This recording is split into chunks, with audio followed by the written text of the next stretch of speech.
We have lots to discuss here in today's video, including some trade talk around some big-name players, including the future of getting Malkin with the Pittsburgh Penguins. We're also looking at Artemi Panarin and Jack Eichel. Will they remain with their teams, sign extensions, or what does the future hold for each of those guys? Plus, we have some more trade talk around the Columbus Blue Jackets, and one NHL insider thinks we could see a lot of activity early in the season, with some teams being very aggressive as sellers and some teams being very aggressive as buyers. We could see a little bit of a change in approach this year because of the new rules, all that. Plus, we have a new jersey in Edmonton to look at and another injury update coming up next.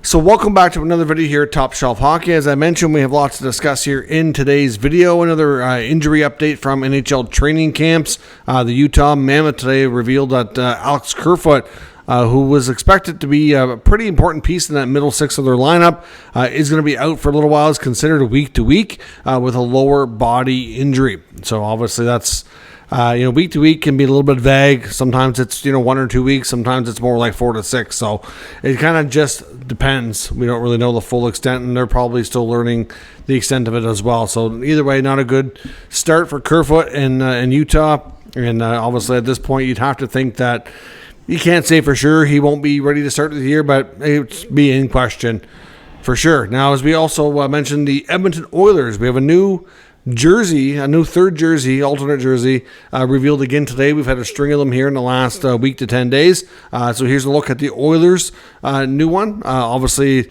a lot of history. Kind of reminds me of, kind of makes me think of like the old days before they even were in the NHL. But certainly another new jersey to take a look at. I mean, a lot of these jerseys, especially the thirds and alternates, are somewhat basic, but have the older color schemes or older fonts and whatnot. So it's okay. I mean, there's nothing awesome about it, I don't think, but there's nothing terrible either. I mean, a lot of these jerseys, I'm not much, like I said, I'm not one of these people that is fixated on jerseys. I don't collect or anything like that. So I mean, let me know what you think, Oilers fans especially. Would you purchase this jersey? And let me know what you think of it moving forward here. So let's see now around all the NHL talk around the league. We're going to start with an update from Chris Johnson, TSN insider and also writer for The Athletic.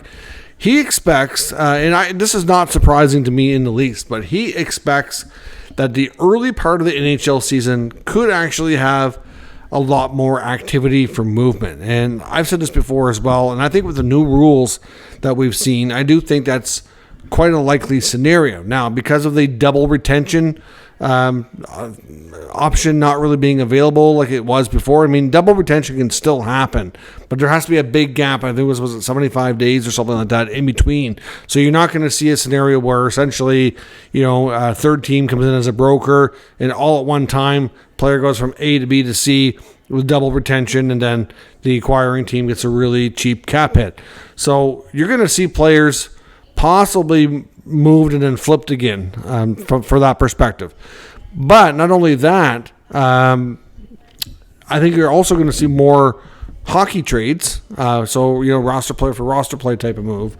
And you're also going to see, I think, more activity early on. Now, there's another factor here that I think is going to affect all this, is that the 2026 NHL draft looks to be really, really good and fairly deep. And there's some really high-end talent near the top. So teams that going into the season that think they're going to be lottery teams or expect to be are going to want to probably make sure that they are. Because the last thing you want is to be caught what I call the mushy middle, right? You're either near the top of the league, and your purpose right now is you're trying to be a Stanley Cup winner, or at the very least, you're a team that's expected to do, be a playoff team and try to do some damage, right? If you're the bottom half of the league, what's the benefit of finishing 16th, 17th? Not a lot. You're not going to get a great draft pick. You're not going to get in the playoffs. It's kind of that mushy middle where I think it's kind of like no man's land, and there's been some teams stuck there. But I think we're going to see a scenario where the bottom of the league and the top of the league might have a bigger gap, because you're going to see teams at the top being more aggressive to make acquisitions within their cap limitations, of course. And you're going to see teams that are going to be off to slow starts near the bottom starting to sell earlier. And the other external factor here as well. So you get all that in there. You get the 2026 draft, you get new rules, and then to top it all off, the other factor here is the 2026 Olympics. So even though the NHL trade deadline technically is in March, you're having another extended break, about a month before that, right? For the February 2026 Olympics. So when they come back, teams come back from the Olympic break, there's not a big stretch of hockey before the trade deadline.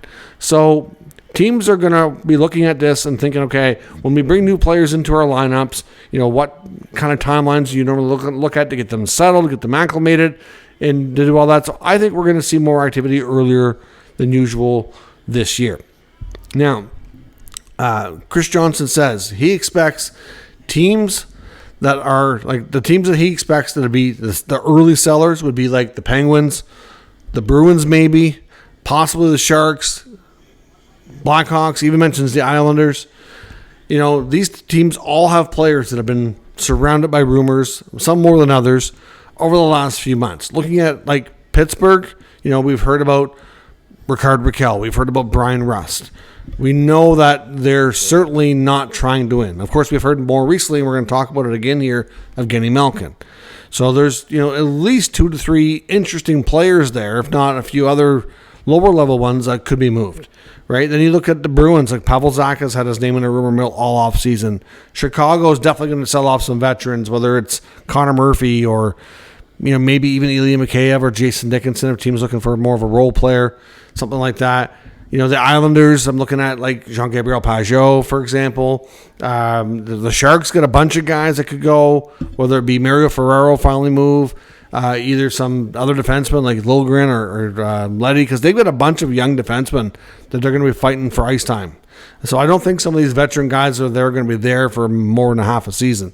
Even a guy like Alex Wenberg, could be a decent number 3 center for some teams contending, right? So you've got like these 4 or 5 teams that are going to be expected to be, if they have slow starts, to start the push to sell early. Then you're looking at teams that are going to be near the top of the league to be the aggressors, whether it's, in the Eastern Conference, you're probably looking at the Leafs, the Lightning, maybe the Hurricanes, maybe the Devils, maybe the Rangers if they're off to a good start. We're going to talk about the Rangers too. I think their start to the season is also going to have a major impact on direction. And in the Western Conference, you're looking at the usual suspects, the Avalanche, the Golden Knights, the Oilers, etc., right?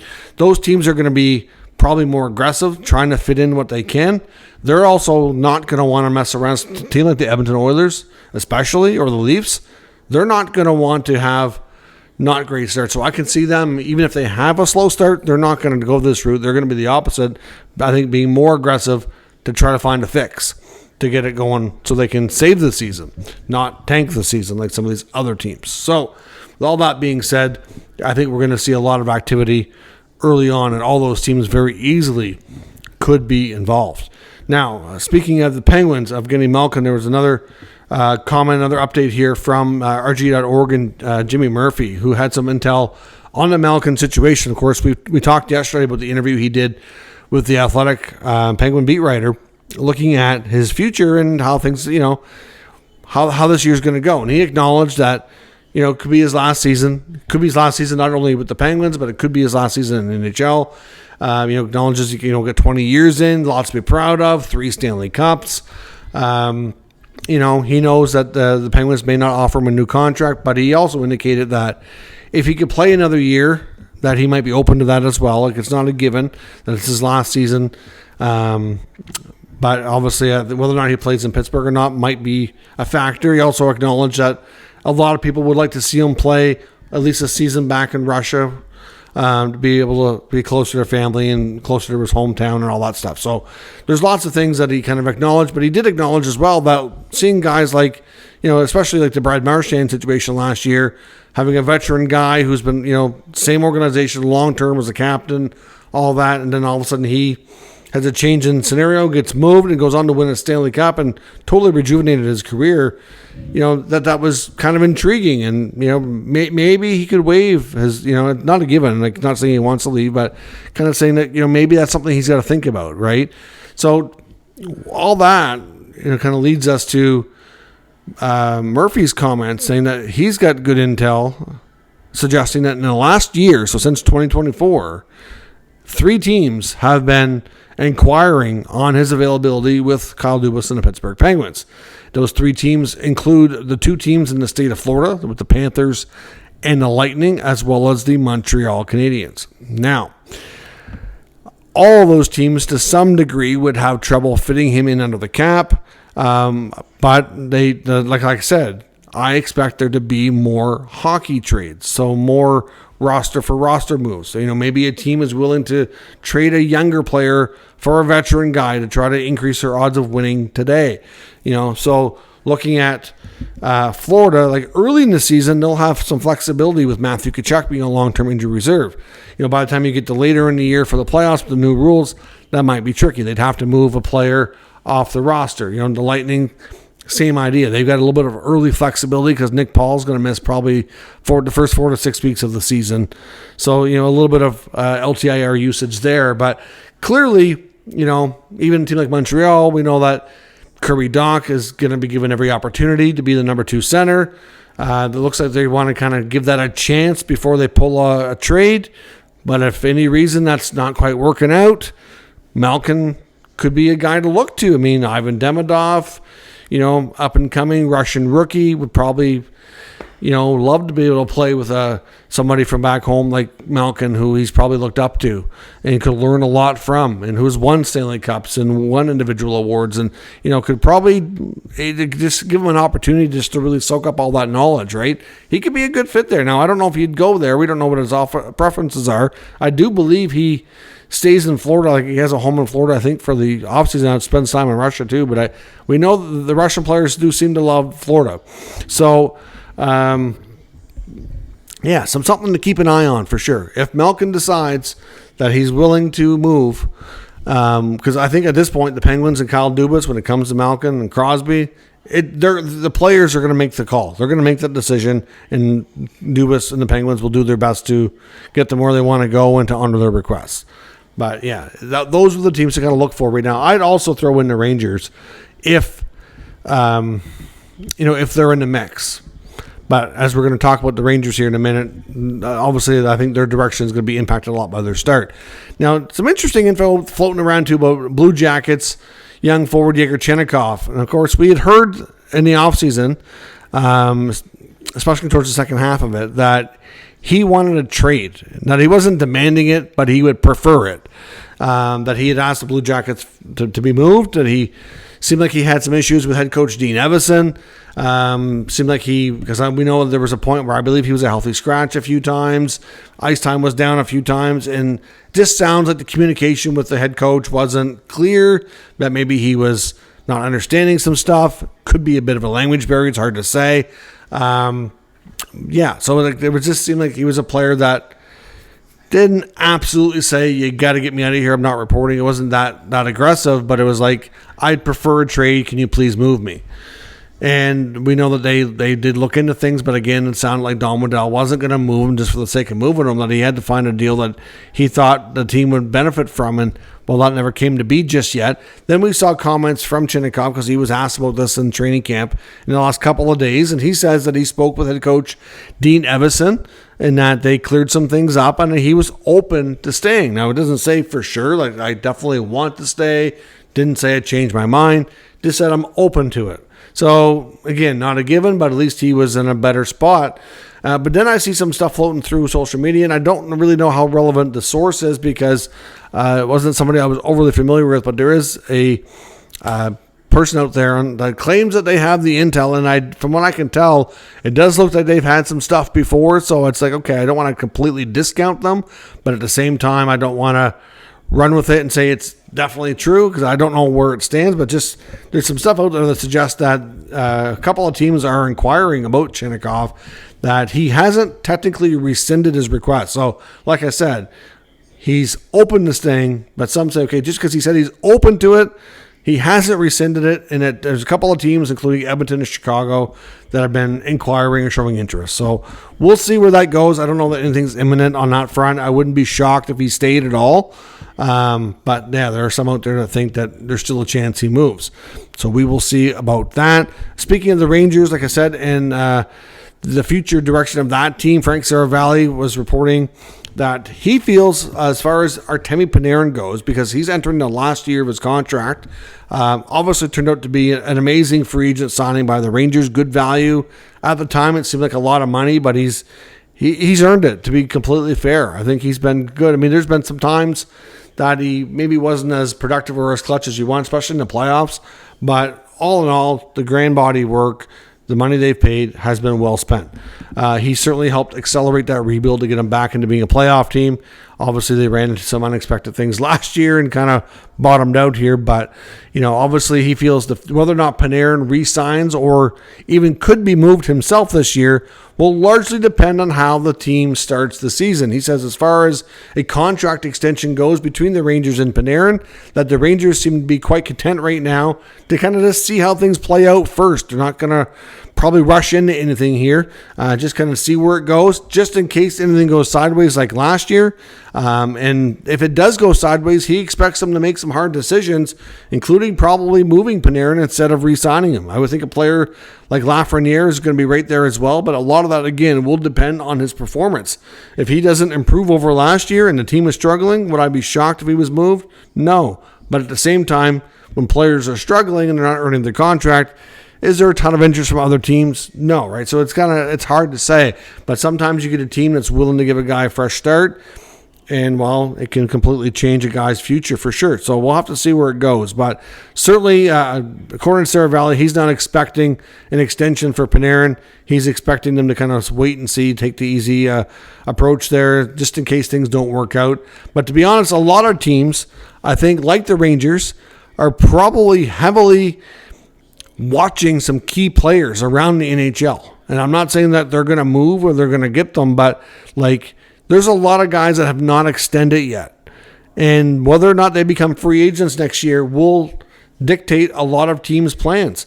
Some teams are probably going to want to remain flexible and open in case once those teams, if those players re-sign and those teams keep those guys, okay, they'll pivot and be like, all right, they're not going to be available. We can use this space for something else. But really, what if is a team going to want to extend somebody, spend big money, and then find out they could have been in the race for Connor McDavid or Kirill Kaprizov? Probably not. So, I can see Kaprizov sliding right into Panarin's spot as the next big free agent signing if he doesn't sign in Minnesota and if they decide not to re-sign Panarin. I think there's a way they could keep Panarin as well, to be honest, if they chose to do that, depending on what he's willing to take, of course, for a new contract. But it's not completely, assume that if one comes in, like Kaprizov comes in, that he has to go. That's not the case. Now, speaking of some of these guys, though, that are due next year, it could be some big-time free agents. Another one would be Jack Eichel. Saravalli's also reporting that he doesn't think that Eichel or his team, the Vegas Golden Knights, have the stomach to go through the regular season without him being signed. So he expects them to come to terms on an extension before opening night. Now, of course, doesn't mean for sure it's going to happen, but as of today, that's his expectation. To be honest, I almost want to disagree with the fact that the team doesn't have the stomach for it, but here's the thing. Vegas they're pretty, I think they can handle just about anything. But at the same time, the other thing is they just brought in Mitch Marner, right? So, of course, they're, from what we've seen so far in training camp, no surprise. It looks like they're trying to see if Eichel and Marner is going to work together. They're not going to want to just have that a one and done and not have that pair anymore, right? Plus, Eichel is one of the top centers in the game. So, clearly, the issue I think would be, as far as not having the stomach, would be in case the price goes up. Because at this rate, the cap's exploding, going up dramatically in the next few years. Some other, guys like we just talked about, Kaprizov and McDavid, have not signed yet. The longer they take to sign Eichel, and the more some of these other contracts could push his value up, is also part of what's kind of like causing you to kind of go, oh, geez, we better get this done or it's going to go way up, right? So that's kind of where I think this is heading. So, he expects the AAV, if they do an 8-year deal, to be around $13.5 million. That seems kind of the range I was thinking. I would have said 13 to 14 range. Maybe they get, maybe it's a little closer to Marner. Maybe it's 12.5. Because you got to remember, no tax state. Obviously they paid Marner big bucks, but maybe they go list a little higher than Marner where he's a centerman. He might give them a little bit of a favor that way as well. But either way, according to Frank, he thinks the Eichel extension is done by opening night. But let me know your thoughts on all of today's news and rumors from around the NHL. If you're new to the channel, of course, make sure you subscribe and stick around. We'll keep you up to date with all the news and rumors on all 32 NHL teams. Thank you for watching, and I will catch you next time.